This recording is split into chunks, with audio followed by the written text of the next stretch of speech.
Então, assim, você vai se constituindo de um jeito muito dado pelo que vem de fora, né? E não pelo que vem do teu sentimento, do que vem de dentro, né? Então, a gente precisa discutir masculinidade, porque essa masculinidade que construiu as leis, né? A construção social, ela é muito desleal, né? Ela é muito cruel para quem não é branco, né? Quem não é homem não é cis, né? O preconceito impera. A gente vai ter que começar a entender de onde vêm essas referências, né? E tá lá a pornografia ensinando desde cedo que sexo tem que ter violência. Será que eu posso ter outros sentimentos com o meu próprio corpo? E aí começa uma desconstrução, muitas vezes. A gente precisa aprender a se relacionar de uma forma saudável com a nossa sexualidade, porque ela está dentro da gente. E o que, no fundo, todo mundo quer é ser amado. Olá, bem-vindo, bem-vinda, bem-vinde ao 41º episódio do Alma Masculina. Para você que já nos acompanha, eu sou Paulo Azevedo e conto com a parceria luxuosa de Conrado Góes, Glaura Santos e Vitor Vieira. Muito obrigado pela sua companhia neste espaço de resistência afetiva para escutar de dentro para fora, para refletir, gerar ideias e abrir diálogos sobre as masculinidades e suas diversas maneiras de estar no mundo hoje para encontros mais viáveis para todo mundo. Se você está nos ouvindo pela primeira vez, siga e avalie o nosso perfil no Spotify ou no seu agregador de podcast preferido e confira as conversas que trazem visões diversas das masculinidades. Quem vocês gostariam de indicar para estar aqui no Alma Masculina? Cláudio Serva do Prazer Ele, que faz grupos com homens para desconstruir essas masculinidades, dividir esses relatos. Eu acho interessante porque a mulher dele tem o Prazer Ela, onde ela faz consultas individuais para ensinar as mulheres a gozarem. E ele criou grupos de discussão porque ele fala que os homens não conversam sobre a sexualidade. Tem relatos de caras que, por exemplo, não se limpam depois de ir ao banheiro porque não querem ter nenhum contato com o cu. E acho que é importante ouvir isso, né? O que está acontecendo? Quais são esses bloqueios? Então hoje eu tô aqui direto de São Paulo e ele também, para receber esse carioca, Cláudio Serva, 30 episódios depois, bem-vindo ao Masculina. Querido, obrigado aí pelo convite e desculpa a correria aí, mas aqui estamos, na presença. Nossa, eu tenho tido encontros incríveis online e não vejo a hora, quando tudo isso passar, de fazer uma grande festa ao Masculina para a gente realmente se abraçar e ter esse contato ao vivo. Para começo de conversa, para quem está fora de todas essas rodas das masculinidades nesses últimos 3 anos, quem acompanhou a sua conversa no podcast do Memo, do Homem Também Chora, no Sexoterapia, que a Ana Canosa faz parte, já foi a nossa convidada aqui no Lugares Comuns, como você gostaria de se apresentar? Cláudio Serva do Prazer Ele, é assim mesmo, e é um trabalho que eu tenho muito orgulho de fazer. Queria fazer mais, mas agora com a filhinha pequena, aí o foco e a dedicação tá para a paternidade, que chegou aí como uma bênção para mim. E você pode ter muito orgulho desse projeto, porque o que eu acompanho, não só no seu site, mas também nas redes, e sua participação no documentário Silêncio dos Homens, enfim, é um trabalho que, né, em pouco tempo, 3 anos, já reverberou em tantas frentes, né? Muito legal. O Cláudio também é músico, formado em comunicação pela UERJ, companheiro da Mariana Stock, fundadora do Prazer Ela, pai da Maria Luísa. 2 anos, não é isso, Cláudio? Que ela já está? Está com 2 anos e meio, ela. E está à frente do Prazer Ele, que é essa iniciativa importantíssima que apoia homens na desconstrução do machismo, por meio da sexualidade, trazendo diferentes perspectivas, caminhos possíveis, acolhedores e prazerosos, e também puxões de orelha nos homens que ainda têm uma referência tão primitiva do próprio corpo e das relações. Cláudio, quais foram suas primeiras referências de masculinidades? Sim, isso é uma construção muito primitiva mesmo, como você falou. Eu costumo perguntar para os homens assim, falo, cara, onde você começou a entender o que você precisava fazer para ser homem, né? E eu, em geral, me remeto a essa história de uma gincana que eu participei no prédio que eu morava, lá num condomínio, e era para imitar um artista, e eu fui imitar o Ney Matogrosso, que eu adorava o Ney Matogrosso, e ele dançava, ele era livre, ele era solto, aquelas roupas coloridas, né? E aí eu achei, Ney Matogrosso. Aí fui lá, minha madrinha me pintou todo, botou brinco de pressão e aquelas roupas esvoaçantes. Eu fui lá, dancei, foi ótimo. Ganhamos a gincana, mas quando meu pai chegou, ele falou, não, o que é isso? Isso é coisa de gay, papapá, papá. E ali não havia uma violência física, né? Nunca houve, né, assim, na parte do meu pai, assim, mas essa violência dos pensamentos, da própria construção daquele homem, né, que já vinha de uma outra geração. E ali eu entendi, eu falei, mas para mim pouco importava a orientação sexual do Ney Matogrosso. Eu nem sabia naquela altura o que era orientação sexual, o que era ser homem hétero, ser homem, né, gay, outras possibilidades que existem. Mas eu falei assim, não vou poder usar roupas coloridas, sapatos coloridos, coisas que até hoje eu já me libertei assim, mas eu ainda me sinto preso assim, em estereótipos dessa construção binária que a gente vive, né? E aí eu vi dali para frente como é que eu ia em fotos assim, né? Às vezes algumas roupas que eu tinha, aí botava um sapatinho mais social, uma camisa social, e aí daqui a pouco ensaiava uma calça vermelha, mas aí já vinha uma repressão ali, não, isso aí é coisa de viado. E aquela coisa, sempre se relacionando, né, ou sempre a relação à homoafetividade como algo ruim. O que a gente percebe é que a história se repete, né, Paula? E nessas repetições, dessas brincadeiras, né, da homofobia, é onde se perpetuam esses maus costumes dos homens, né? E aquilo que é levado na brincadeira, a gente já está num momento que não dá mais para brincar com essas coisas, né? E eu vejo os homens assim, mas pô, não dá, é só uma piadinha, eu tô com preguiça, cara. Não dá para ter preguiça. Principalmente o homem hétero, branco, cis, ele precisa ser agente de transformação, né, dessa sociedade que está tão doente agora com pandemia, né? A gente viu como o feminicídio aumentou. A gente fala assim, a transformação dos homens está acontecendo, muito bom, mas não dá para romantizar uma realidade que está aí a cada dia, pessoas mortas, pessoas LGBTs, gays e os preconceitos aumentando, a gordofobia, o racismo. Então, assim, a gente está vivendo um cenário muito caótico, né, desse rearranjo. E é isso. E os homens precisam se mobilizar, precisam se unir em prol dessa equidade de gênero, dessa equidade social, para que, de fato, exista a transformação, né, para que a gente mude cultura. Enquanto não tem massa crítica de homem pensando diferente, enquanto a piadinha do final de semana é tida como algo inofensivo, a gente não vai criando massa crítica de homens com um pensamento melhor, né, desconstruído, que a gente chama, para que a gente possa mudar a cultura, né, geracionalmente falando. E você sempre foi músico também? Teve uma banda, outras referências externas à família de masculinidades? Meu pai tocava samba no balde, virava o balde e tocava um sambinha ali. A minha vida, cara, foi um pega pra capar, entendeu? Claro, dentro da minha realidade, falando da minha poça, né? Da minha poça d'água, né? De homem branco, com os meus privilégios. Mas, assim, pensando na minha construção emocional e nas minhas relações afetivas, assim, na infância, na adolescência, assim, sempre foi de muita solidão, de uma busca de mim mesmo, de quem eu era, qual era o meu papel naquilo tudo. Para mim não foi fácil, porque assim, não tinham referências, né? A gente tem esse lugar que é dado já, que é claro, para todo mundo já sabe disso, que é o bullying. No grupinho você não pode vacilar porque vai vir bullying, vai ser sacaneado. Então o homem não pode vacilar, não pode mostrar a tal da vulnerabilidade. Então você tem que segurar a tua onda e tá bem. Isso é algo que você vai sustentando aquela máscara e a gente é vítima, queira ou não queira, da tal da heteronormatividade, que é o que permeia e constitui essa masculinidade aí que está dada, hegemônica. E eu, como homem, me vi assim, menino, pô, não posso usar uma calça vermelha, não posso usar um sapato alto, sei lá, porque eu quero dançar uma música flamenca.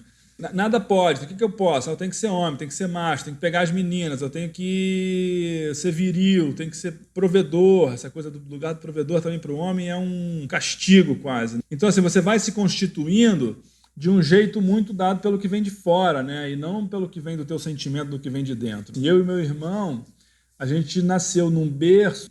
Meu pai é um homem muito machista, racista, homofóbico, dessa geração em que fazer piadinha, né, é normal, e menosprezar os outros, de um desrespeito dado, né? Principalmente o desrespeito dentro de casa com a minha mãe, na falta de respeito mesmo, assim, de azarar outra mulher na rua, na minha frente, e outras coisas mais que aconteceram nessa construção que me marcaram muito. E que eu falei, cara, isso aí não tá certo, isso não tá legal, sabe? Isso não vem de um lugar bom. Mas o meu irmão muito cedo foi embora para os Estados Unidos, casou, com 18 anos foi morar fora e foi cuidar da vida dele, foi se virar. Ele é mais velho que você? 2 anos mais velho. Ele está bem, mas eu sinto também que ele construiu ali uma fortaleza em volta de uma masculinidade também muito sensível, ele também é músico. Eu queria ser músico, gostaria de ter sido músico. Até em 98 eu morei 1 ano e meio em Paris e lá eu consegui viver um pouco essa vontade de estar ali nos bares tocando. Vivi de música, 1 ano mais ou menos da minha vida, aquilo foi assim, a realização de um sonho, tocando bossa nova lá nos barzinhos de Montmartre, de Paris ali. Mais uma hora eu falei, cara, ou eu vou ser músico, e como é que eu vou trocar a corda da guitarra se eu não ganhar dinheiro? Eu queria ser artista, eu não queria assim, se dar aula de violão e seguir por esse caminho. Eu queria palco, né? Queria tocar. Eu falei, mas isso não é tão fácil assim. Eu falei, acho que eu vou ser mais assim, prudente e vou trabalhar. Mas fui trabalhar com coisas que não eram nada alinhadas com aquilo que eu sentia no meu mundo interno, com o que eu queria, que sempre foi esse lado mais artístico, ou esse lado mais humano, ou esse lado que eu gosto muito, da transformação humana a partir dos trabalhos corporais, da bioenergética, das meditações, das respirações. Eu fui para um outro caminho, fui trabalhar com comércio no Rio de Janeiro. Olha, eu já fiz um monte de coisa na minha vida. Quando eu estava já agora em 2017, eu era diretor de imobiliária no Rio de Janeiro, para você ter uma ideia. Trabalhava dentro do escritório com luz branca e eu falando, o que eu estou fazendo aqui, né? Mas aí me separei de um relacionamento longo que eu tive de 17 anos, que era um relacionamento que hoje eu analiso que, assim, que foi bem difícil. Eu estava com 120 quilos quase naquela altura, bebendo muito, já ficando doente, assim. E eu vendo como aquela construção era um caminho dessa masculinidade tóxica, que era suportar aquela realidade dada pelo que vem de fora, pela sociedade. Na verdade, no fundo, era um sonho de agradar meus pais para ser amado, porque aí eu era o diretor da imobiliária, eu tinha um lugar ali, mas aquilo tinha um custo muito alto para mim, né? Por que eu estou fazendo isso tudo para chegar aqui? Para que sustentar essa onda toda, né, cara? Para ser o provedor, para ter o dinheiro. E depois você gasta aquilo com outras coisas. Sempre muita loucura, né? Antes de me separar, eu emagreci 30 quilos e tal, pela saúde, né? E aí me separei e tal, fiquei um tempo sozinho. E quando fui fazer uma formação em sexualidade, aí encontrei minha atual companheira Mari, da Prazerela. Mari já tinha muitos anos de mundo corporativo, já tinha dado esse salto no escuro, essa transição de carreira, já estava fazendo Prazerela. E eu lembro que a gente se encontrou assim, já numa formação de sexualidade, já nos conhecemos pelado, né? Passamos várias etapas assim, já de saída, tocando um no outro, né? Fazendo trocas de massagem e tudo. E várias etapas, porque as máscaras são difíceis de sustentar numa situação como essa. Você me deu uma deixa. Eu tô há 12 anos também prestando consultoria dentro do universo corporativo. Eu sei que você também tem feito o trabalho do Prazerela nas empresas. Qual que era a sua percepção desse ambiente que ainda é predominantemente machista, assim? E que é um lugar de poder muito grande, por conta de racismo estrutural, por conta de classicismo, por conta de uma série de coisas. Não precisa nem dar muitos dados sobre esse contexto, mas 13% das empresas têm CEO mulheres. A construção social ela é muito desleal, né? Ela é muito cruel para quem não é branco, né? Quem não é homem não é cis, né? O preconceito impera. E as piadinhas, então assim, é um ambiente muito, muito tóxico, né? Os ambientes empresariais. Então, assim, as referências que eu tenho, tanto quando eu trabalhei em empresa, quanto quando agora, atualmente, com o Prazerela, não agora que agora é online, fica mais difícil você perceber isso, né? Mas no físico, eu lembro que a gente fez uma palestra para um grupo de CEOs de empresa, de gerentes e diretores, através de uma plataforma do Mentimeter, né, que a pessoa pode responder sem ninguém saber. Eu e Mari demos essa palestra e a gente perguntou para as mulheres se elas já tinham se sentido assediadas no ambiente de trabalho naquela empresa. 100% responderam que sim.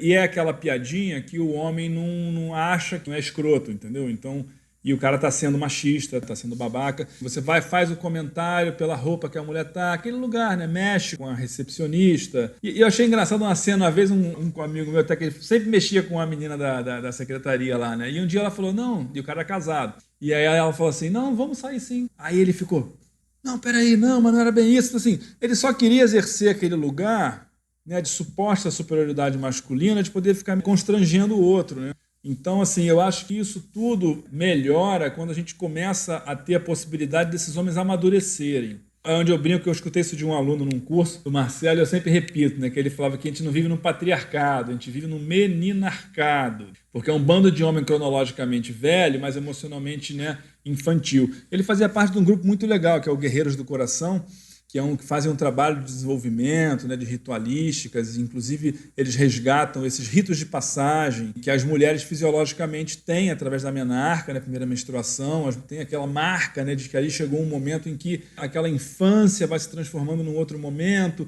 Os homens não têm muito isso, então assim, é um primeiro cigarro que você fuma, ou, né, dependendo da questão social, é o primeiro carro que você compra, ou que você tem, aquilo marca que você virou homem. Né? Mas você não virou porra nenhuma, você continua um moleque. E isso vem muito pela falta de referenciais de masculinidade madura para os homens. Então você pergunta para os caras no curso, você teve alguma referência de masculinidade nessa família? Não tive. Meu pai era batia na minha mãe, meu pai era maluco, meu pai era bêbado, meu pai era violento, meu pai fugiu de casa. O Brasil hoje tem, se eu não me engano, 8 milhões, né, de não reconhecimentos de paternidade nas certidões de nascimento das crianças. Então daí você já vê o lugar do homem, né? Então assim, a gente vai costurando várias construções aí nisso, né? Tanto da imaturidade até para lidar com a própria sexualidade, que é um dos temas que o Prazerilha aborda, né? A gente fala muito sobre sexualidade humana, sobre sexualidade do homem, sobre essa construção. E se a gente parte do princípio de que o homem está apto a fecundar um óvulo, né? Que hoje a gente já está na pauta que existem mulheres com pênis, não vamos ser transfóbicos. O cara pode engravidar um óvulo ali e fecundar um óvulo 24, né, horas por 7, né? A semana inteira. A mulher só está naquele períodozinho, alguns dias do mês.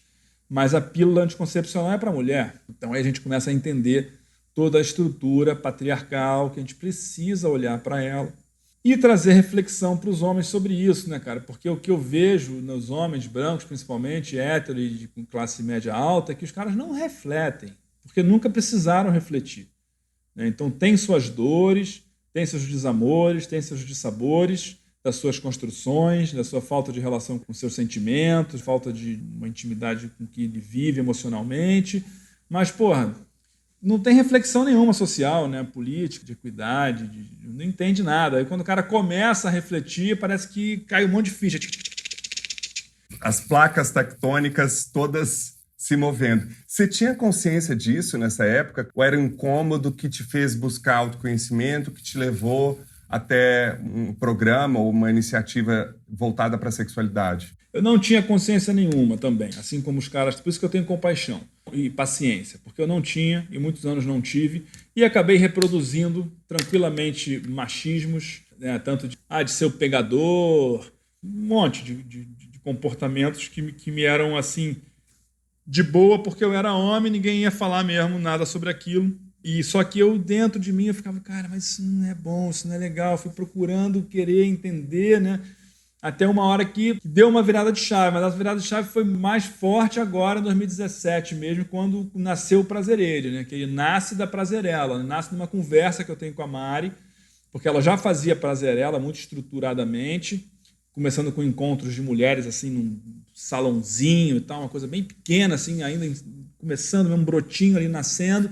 Aí a gente ficou junto, tal, aí teve Casa Prazerela, a gente foi morar junto, e aí em 2018 ela tinha um projeto de falar com homens, mas ela falou, cara, não vai dar para falar com os caras, que é difícil, uma mulher, os caras não escutam mulher, e a necessidade surgiu com o crescimento da Prazerela, porque as mulheres em contato, principalmente com uma sexualidade potente positiva, vivendo a terapia orgástica, principalmente, e a potência que é um verdadeiro orgasmo feminino, uma possibilidade da mulher sentir prazer com o seu próprio corpo. E depois as mulheres estavam chegando em casa e falando assim, mas Mari, não está dando mais para essa relação agora, porque eu não quero me submeter a papéis que eu me submetia, eu não quero aceitar coisas do meu companheiro que eu aceitava mais, e eu não quero mais esse sexo de migalhas.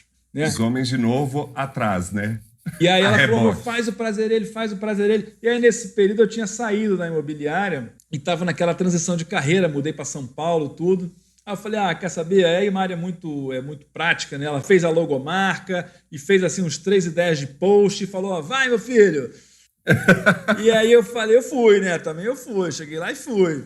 Começou aquela história, e aí você falou no início ali do Prazerilha que é recente, de fato isso me surpreende, porque eu ainda me pego falando assim, cara, mas é isso mesmo? Eu falo, é isso mesmo. Eu acabei de ser convidado agora para participar de um TEDx, e eu falei, cara, que legal, assim, sabe? Mas eu ainda estou me construindo nesse lugar, tanto terapêutico, quanto de próprio prazer, quanto do que minha figura representa para esses homens. Eu tenho um conhecimento meu que ele vem muito menos do que eu estudo dos livros e muito mais do que eu vivi. Porque assim, eu fui um macho escroto, fui consumidor de pornografia, eu embarquei numa nave que eu não queria ter embarcado, mas eu acabei embarcando, entendeu? E eu acho que é isso que os homens embarcam. E agora eu sou muito feliz, inclusive, de conviver com a Mari e hoje estar imerso, né, nessas pesquisas, nesses laboratórios, nesses encontros que a gente tem feito e que são tão potentes. E eu vi como tem campo, né, para que a gente desenvolva esse trabalho das masculinidades. Fiquei já um tempo numa culpa, assim, do seguinte, falei, cara, mas eu falo muito com homem branco, mas os meus cursos só vêm homem branco. Eu dou bolsa, mas não vem né, homem negro, homem trans. Depois eu entendi que tudo bem também. Porque quando eu recebo depois um relato de um cara branco, CEO de uma empresa, ou diretor, que ele fala, cara, mano, a ficha caiu. Autoconhecimento não tem volta, E a minha né? empresa... E aí o cara tem privilégio, e ele tem poder de transformar, porque o poder está na mão dele. Ele tem poder de quê? Porra, de olhar para a folha de pagamento da empresa dele e ver que, que tem 5% de negro, tem X% de mulheres, ou que, sabe, as pessoas não têm acesso, ou então porque a licença paternidade continua sendo de 5 dias. Sabe, outro dia me convidaram, você falar aqui sobre isso e aquilo de paternidade. Eu falei, cara, mas diga, quanto é que é a licença paternidade da tua empresa? 5 dias para o homem. Eu falei, porra, então vocês têm que começar interno. Você tem que começar a mudar, porque isso é que está dizendo estruturalmente que o lugar do homem não é do cuidar. E muitos têm medo, né, de se ausentar durante esses 5 dias com medo de voltar e já não tem mais o trabalho, né? É cruel esse lugar de que o homem precisa estar produzindo, né? Que ele está feito para produzir, né? É a sociedade do cansaço. Que vínculo você cria com 5 dias, né, cara? Continuar a conversa, quero só mais um minuto da sua atenção. O Alma Masculina está no ar desde 2019. E seguimos firmes nesta terceira temporada no propósito de trazer conversas sobre masculinidades e suas diversas maneiras de estar no mundo hoje para encontros mais viáveis para todo mundo. Para nós, equipe do Alma Masculina, é muito importante continuar apostando na capacidade de transformação por meio do diálogo, autoconhecimento, sensibilização e humanidade. Sem impor regras ou modelos de como ser, mas sim escutar da forma mais aberta possível. E para você, esse espaço tem sido importante? Cada episódio envolve 4 profissionais em um trabalho intenso de produção e pesquisa, um processo que vai da escolha dos nossos convidados e especialistas, pensar na melhor forma de aprofundar cada assunto e conversar com pessoas que possam contribuir com suas vivências e visões sobre o nosso tema ponto de partida, as masculinidades. Depois da gravação, o trabalho continua. A edição, mixagem, gravação das locuções, criação da arte de todo o conteúdo para as nossas redes sociais. São processos que também exigem bastante dedicação e tempo. Para ter uma ideia, cada programa que chega até você são necessárias cerca de 35 horas de trabalho. Então, se você é nosso ouvinte e quer que o Masculina continue, nos ajude a manter esse espaço de reflexão na podosfera. Conheça a nossa campanha de financiamento coletivo, que traz benefícios exclusivos para os nossos apoiadores. A partir de R$10 já dá para colaborar. Acesse www.catarse.me/almasculina e participe. Aspas. Nós humanos somos seres integrais. Com isso quero dizer que nós temos 5 sentidos, todos com a função de nos ajudar a compreender o que acontece internamente e externamente ao nosso corpo. Prazer, dor, cheiros, beleza, sensações agradáveis e desagradáveis. Com frequência, nós usamos os nossos sentidos apenas para sobreviver e não para superviver.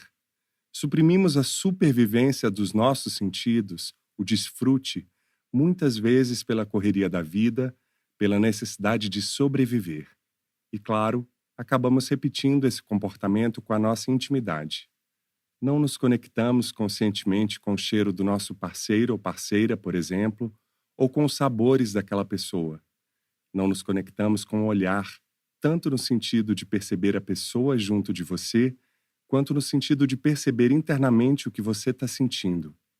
Essa educação para a sobrevivência, somada às referências da pornografia, conduz e constrói um homem que acaba sendo pouco conectado com os sentidos, até porque homem que é homem não pode chorar. Não se pode sentir, e se o fizer, será chamado de viado no sentido mais pejorativo possível.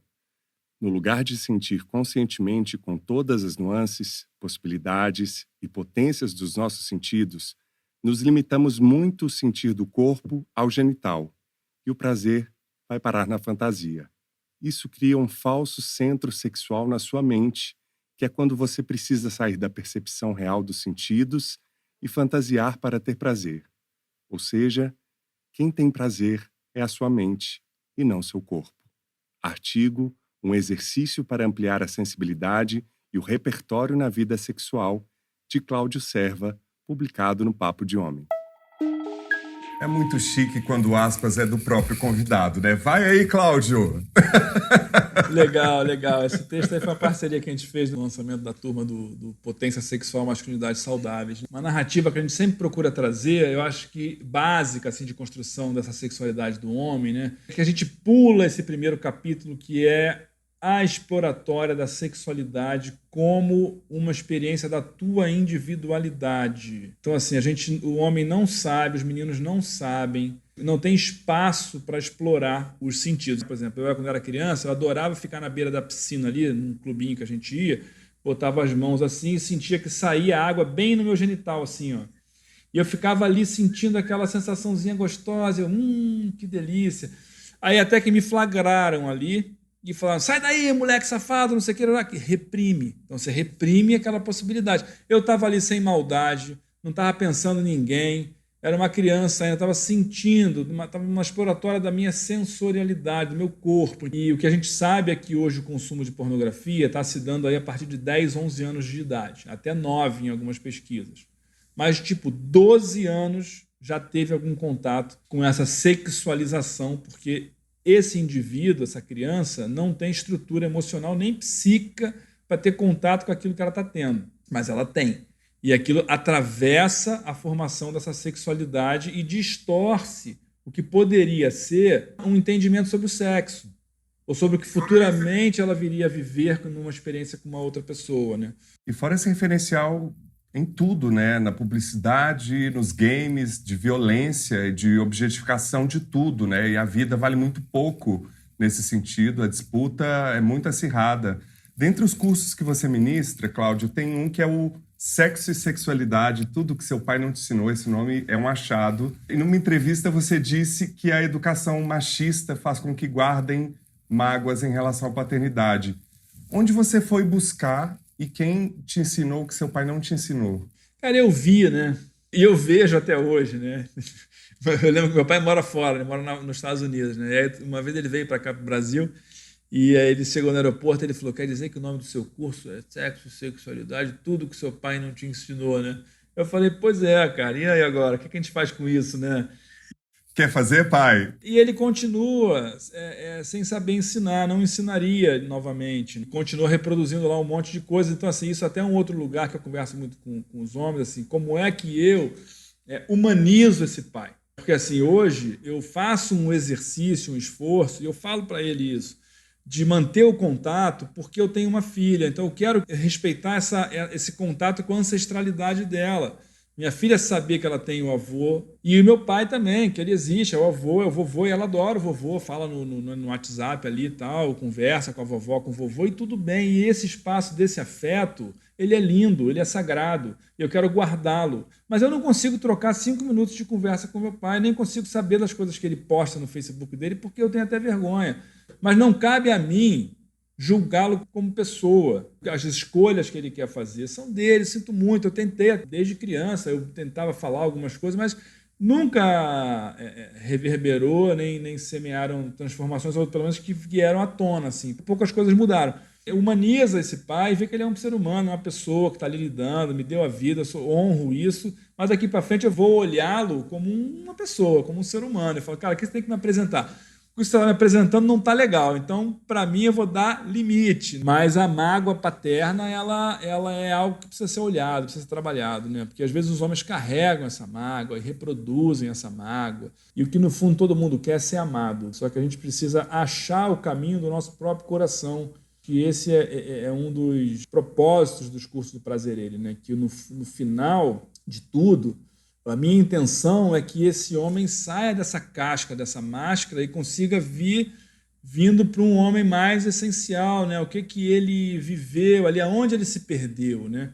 Então, essa pergunta do começo, onde você aprendeu o que você tinha que fazer para virar homem? Né? Então, assim, aonde você se perdeu de você mesmo? Né? E aí você vê a quantidade de homens que não choram, né? Que acreditam nessas falácias e seguram ondas, né? E atravessamentos da construção dessa sexualidade como experiência da individualidade pela política, pela religião, pela família, patriarcado, pela pornografia. Isso tudo vai atravessando e vai ditando o que tem que ser. Então, eu quando ia transar, achava que tinha que bater. A parceira ficar de 4 dava tapa na bunda. Da onde vem isso? Se eu não quero que bata na minha bunda. Se eu tivesse, de repente, na cama e tomasse um tapa na bunda, eu ia falar, não, o que é isso? A gente vai ter que começar a entender da onde vêm essas referências, né? E está lá a pornografia ensinando desde cedo que sexo tem que ter violência. Então, assim, desfazer esses novelos, né? Ou reensinar, e o que eu vejo é isso. Tudo que seu pai não te ensinou, foi até o Gui do Papo de Homem que me deu esse nome. Quando você percebeu que a referência que você tinha como 99,99% dos homens era a pornografia, onde que você foi buscar? Foi no autoconhecimento? Foi na meditação? Porque eu acho que isso é importante, à medida que você começa a conversa falando que você viveu toda essa história de uma maneira que é muito reconhecível dentro da heteronormatividade, onde que você foi buscar quase que data, local e hora, e isso que seu pai não te ensinou? Eu fui desconstruindo, né? Eu fui olhando e desconstruindo, olhando e desconstruindo, olhando e desconstruindo, e vendo o meu comportamento. Porque, assim, depois que a gente se constitui com essas referências distorcidas, a gente não desconstrói isso aí. É mentira falar que desconstrói. Você precisa colocar filtros. Igual assim, eu estou sempre no sol, tenho que arrumar um óculos escuro para andar. É aquela coisa, eu vejo uma mulher que eu acho atraente, eu preciso botar óculos escuros. É um ser humano, tem sensações, tem emoções. Aquela pessoa tem uma família, né? Aquela pessoa sente dor, sente frio. Não é um objeto. Eu fui em mim, no meu comportamento, observando o meu comportamento, na relação. E hoje, assim, a minha relação com a Mari é um grande laboratório, um grande aprendizado, né? Que a gente exercita com a gente mesmo as coisas que a gente vai passando. Mas, assim, fizemos, claro, formações, estudamos com pessoas, mas eu fui vendo em mim. Por questão da sexualidade, eu costumo dizer para os caras assim, tem um movimento muito forte do NoFap. FAP, como se fosse o barulho da masturbação, flap, flap, flap, então NoFap. Você não se masturbar. Cara, mas isso é uma negação, em muitos momentos, da tua sexualidade, porque a gente precisa aprender a se relacionar de uma forma saudável com a nossa sexualidade, porque ela está dentro da gente. Então é uma energia que existe, que habita em nós. E a energia da sexualidade, ela é uma energia que ela é, assim, co-irmã ali da criatividade. Eu tenho muitas formas de me relacionar com a minha sexualidade que não precisam ser pelo sexo. Pode ser pela dança, pela pintura, pela música, pela arte, pelo canto. Tem 1000 maneiras, né, que eu posso trabalhar para essa energia sair. O que acontece com os homens, héteros, principalmente brancos, os consumidores de pornografia, é que essa energia, foi o que eu falei no texto ali, ela fica presa no genital. Porque o cara só se masturba mexendo no genital. Ele não mexe no corpo. Ele não passa a mão no peito, não passa a mão na coxa, não passa a mão no pé, não passa a mão na orelha, não passa a mão no cabelo, na cabeça. Onde a gente fala que o capítulo da sexualidade pula e vai direto para o sexo. Por que a gente confunde ou nem sabe a diferença entre sexo e sexualidade? A gente fala assim, o sexo é que vai envolver pelo menos mais uma pessoa. E a sexualidade está você sozinho contigo. Como é que eu entro, de repente, num banho e pego uma música e boto ali um sabonete, até uma vela, se eu gostar, e eu passo aquele sabonete na mão e começo a explorar o meu corpo, sem eu fechar os olhos e pirar, e ir para a fantasia. Porque os homens fazem isso, eles já fecham o olho, pensam na putaria e já se masturba 2 minutos e gozou e descarregou ali, muitas vezes, uma tensão. A ejaculação vira uma descarga de tensão e não uma experiência de prazer. Porque não dá tempo desse corpo ter carga orgástica, tensão, né? Ter bioeletricidade, que o Reich falava. O corpo precisa carregar de bioeletricidade para, em algum momento de êxtase, ele descarregar numa expressão de prazer. E muitas vezes que vai ter que envolver motricidade, se você vai falar ou vai balançar, né? Aquela punheta polvilho, que eu chamo, o cara vai lá e 1 minutinho, ele e goza e nem se mexe, né? Goza assim quietinho, nem dá um aquilo não alimenta o corpo. Então é uma descarguinha de tensão que o cara vai tendo e aí ele acha que aquilo ali tá bom, entendeu? Mas assim, em que ponto você consegue entrar num banho com sabonete que eu tava falando, deixa a água cair no corpo e sente o teu corpo. Aí eu falo, deixa os olhos abertos para você não pirar, não ir pra fantasia. Vai olhando o teu corpo, cara. Vai sentindo, será que você tem prazer na tua mão? Será que aqui, eu sinto prazer aqui no ouvido? Será que o meu genital eu posso tocar de levinho? Buscar uma sensação mais sutil, assim, com uma mão mais suave, eu tenho sempre que pegar meu pau e fazer assim, com força, com raiva. Será que eu posso ter outros sentimentos com o meu próprio corpo? E aí começa uma desconstrução, muitas vezes. Porque muitas vezes o cara não sabe.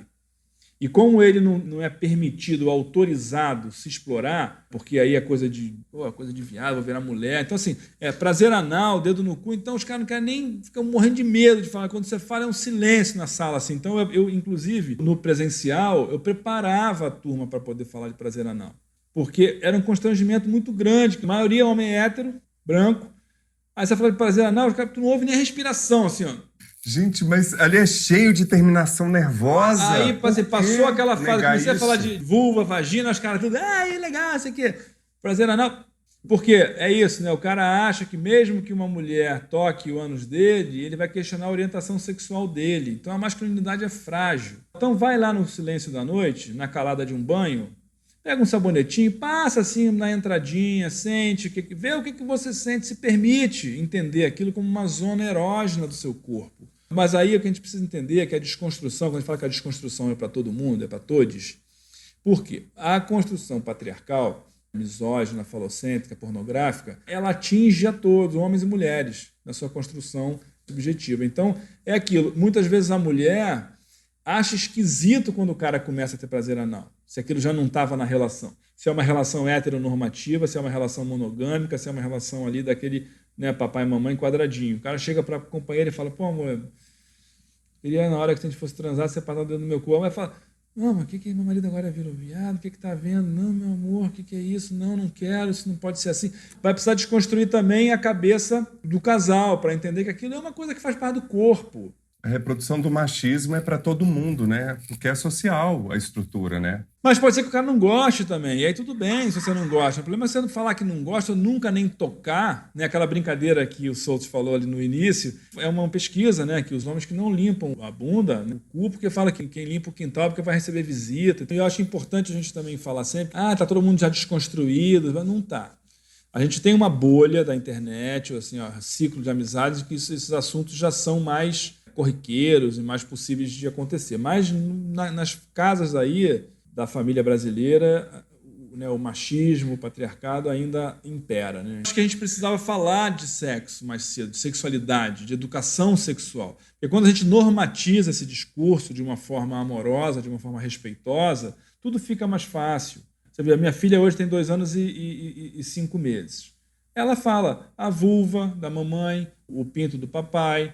E eu falo, não, filha, não toca. E ela já fala, a minha vulvinha. Ela nomina o corpo dela. A vulva é igual o olho, é o corpo. Na cabeça da criança não tem maldade nenhuma, né? A maldade, o preconceito e o tabu está na cabeça do adulto. Então é por isso que a gente fala que o adulto tem que continuar se trabalhando, porque o adulto mudando, melhorando a relação dele com a sua própria sexualidade, vai melhorar a relação dele com a criança. Ontem eu estava lendo para ela e para a amiguinha o Pipo e Fifi, né, da Carolina Arcari, que é um livrinho de educação sexual muito legal, que diz, alguém quer tocar nas suas partes íntimas? Você diz, não pode. Então, assim, isso facilita, porque ela vai lidar com aquilo de uma forma com naturalidade, vai saber que é o corpo dela, vai saber dar o limite, entendeu? Isso vai impedir que ela seja... Impedir não, mas eu acredito que vá prepará-la para se defender de um possível abuso sexual, que a gente vive aqui uma realidade louca nesse país, né? De abuso sexual de vulneráveis, de crianças.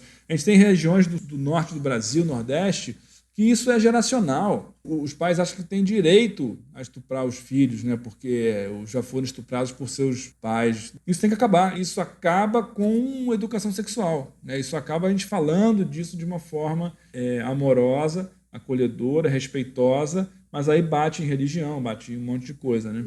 Fora do mar. Você já se sentiu como peixe fora d'água, inadequado? Você já se sentiu fora do mar? Já, muitas vezes. Cara, olha, isso acontece muito com os homens quando eles começam a se desconstruir, né? O cara cai a ficha e ele fala, uau, onde é que eu vim parar? Né? E aí, como é que eu vou lidar agora com a minha família? Como é que eu vou lidar com os meus amigos? Como é que eu vou lidar com aquele almoço de domingo? Então, você às vezes se sente um peixe fora d'água numa reunião, em que você cai, de repente, numa festinha lá que alguém te convidou, dos tios, sei lá, e você chega lá, tá um papo, o cara fala assim, eu não quero segurar nessa caneca rosa porque eu não sou guiado.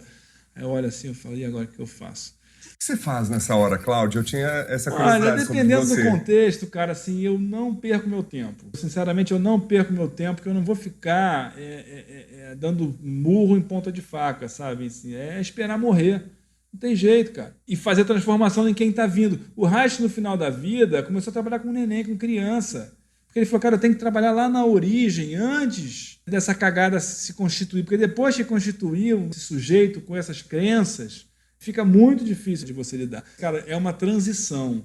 Porque às vezes você vai ficar o peixe fora d'água, mas aos poucos você vai encontrando os seus afins ali, pessoas que você vai poder conversar, pessoas que vão querer trocar, que vão estar dispostas a aprofundar um pouco uma conversa, não ficar só falando de carro e do trabalho, do futebol, assim, mas tem que buscar. E também os homens que ficam naquela, né? O cara era macho escroto, aí ele quer deixar de ser macho escroto, aí não sabe como é que vai fazer, aí ele fica sem saber, aí fica quieto, aí para de se mexer, aí ele não quer mais fazer nada porque ele está com medo de errar. Então, assim, vai estudar, vai ler, vai procurar saber e vai achar um jeito de expressar a sua virilidade, porque isso é bonito, isso é bacana do homem, né, das pessoas. Né? Temos isso naturalmente. Você pode expressar isso de uma forma saudável, de uma forma boa, de uma forma gostosa. Achar esse jeito de existir sem precisar ser violento e nem misógino e fazer besteira.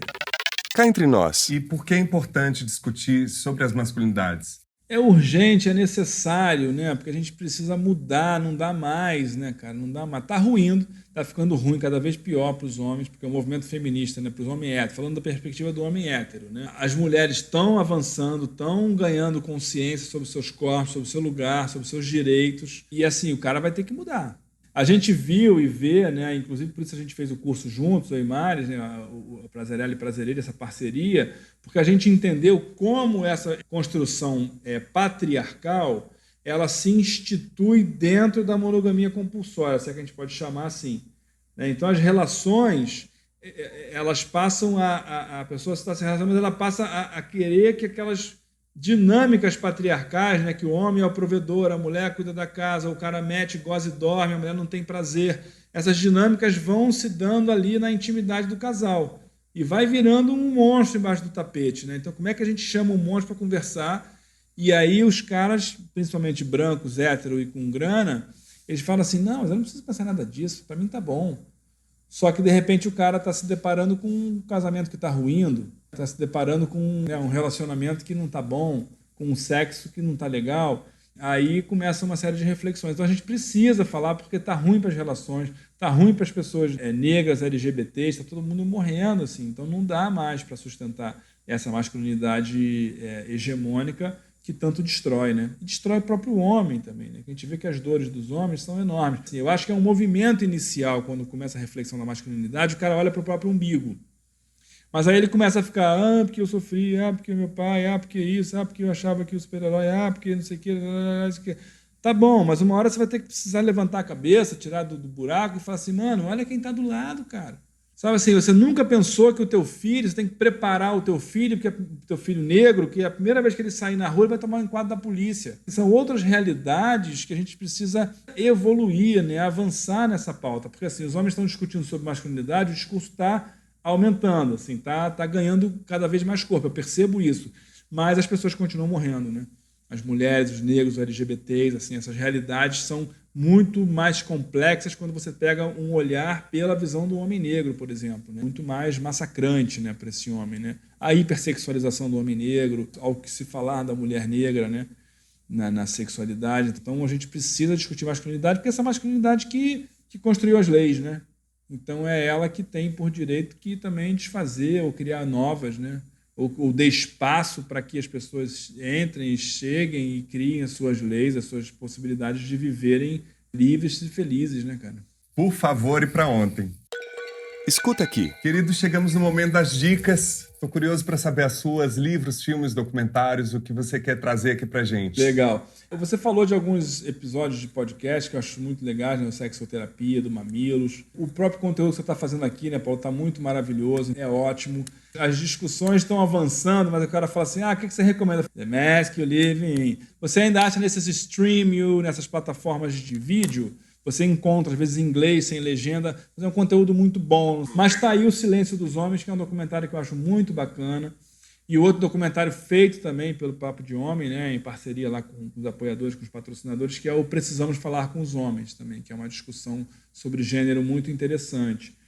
O livro Sombra de Saturno, que é um livro fantástico sobre masculinidade. Ou seja, conteúdo, cara, tem pra cacete. O cara tem que querer ir atrás, não ficar perguntando, né? Aí, como é que eu faço? Mano, hoje tem um monte de grupos, né? O próprio portal do Papo de Homem é um banco assim, de referências para um monte de coisas. Eles falam lá trabalhos em vários lugares do Brasil e do mundo, encontros de grupos que você pode ir participar. O próprio Memo, que fez um trabalho maravilhoso também de discussão das masculinidades.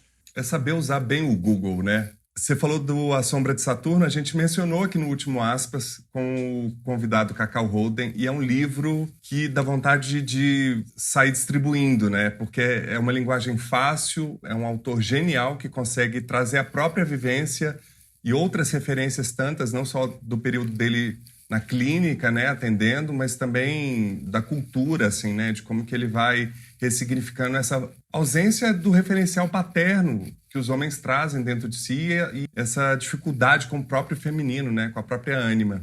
A gente falou sobre longevidade no último episódio e eu acho importante trazer cada vez mais esse tema porque daqui a 9 anos o Brasil é o 5º país mais velho do mundo, com pessoas acima de 60 anos. E eu vi um documentário que estava na pré-lista do Oscar, que é As Mortes de Dick Johnson, que está na Netflix, que fala da finitude, do luto, da morte, de uma maneira muito inusitada e cômica. A filha, que é a Kirsten Johnson, que é a diretora, ela está deparando com a situação de que o pai dela está com Alzheimer e que vai morrer. E para lidar com esse sentimento, ela passa a fazer um filme roteirizando as possíveis mortes do pai. E o pai dela é uma figura sensacional que topa esse projeto e ela vai revelando os bastidores do próprio documentário e como que isso vai sendo encarado tanto pelo pai quanto por ela nesse processo de entender a morte como um processo da vida. Filme super interessante, é lindo ver como é que ela eternizou o pai dela no cinema, e de uma forma leve, bem-humorada, lidando com esse tema fora do tabu. E eu assisti um filme recentemente, que é o Delicada Atração, que é um filme inglês, que é de 96, que é baseado numa peça de teatro, conta a história de 2 jovens, 2 rapazes, no subúrbio de Londres, um deles sofrendo bullying, violência na escola, por conta da educação física, por não gostar de futebol, e o vizinho dele, que é um atleta que sofre violência dentro de casa, do pai e do irmão mais velho.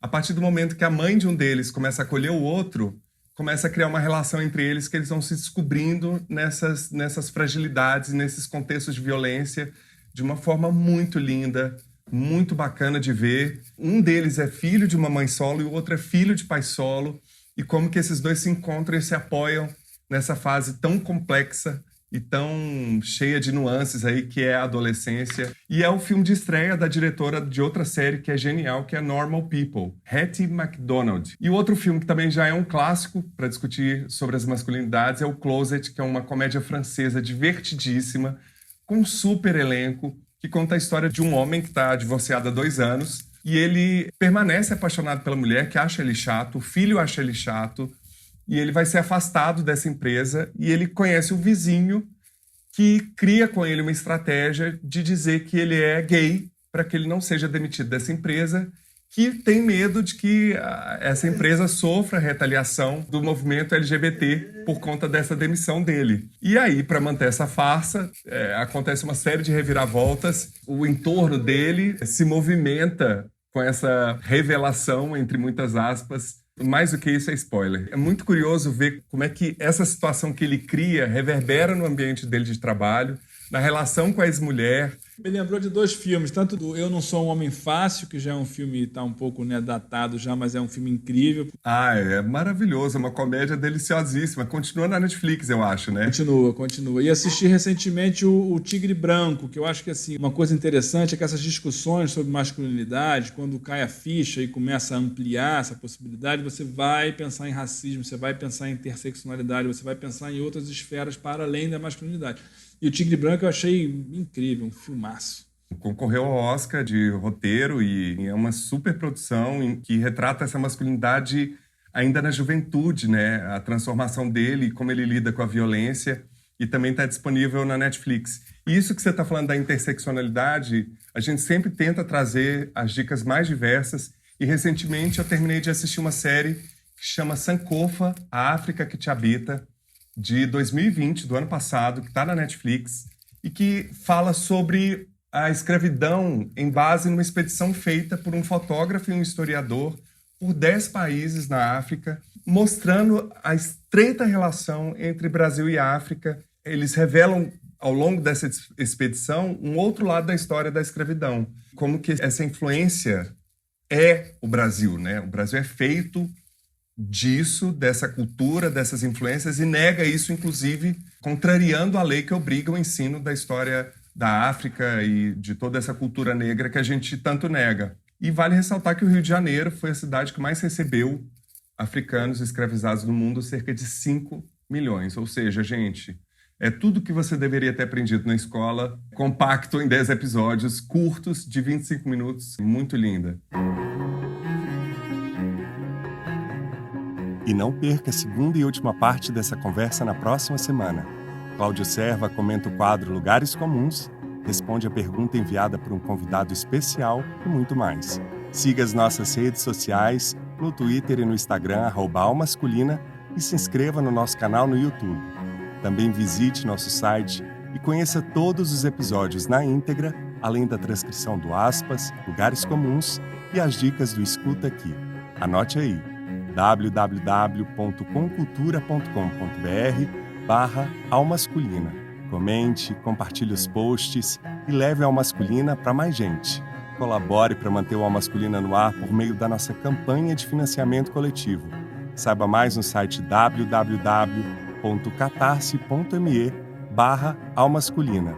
E desde já agradecemos a todos os nossos apoiadores, em especial Alexandre Valverde, Ângela Mucida, Patrícia Mourão e Tânia Simão Baixa Silva.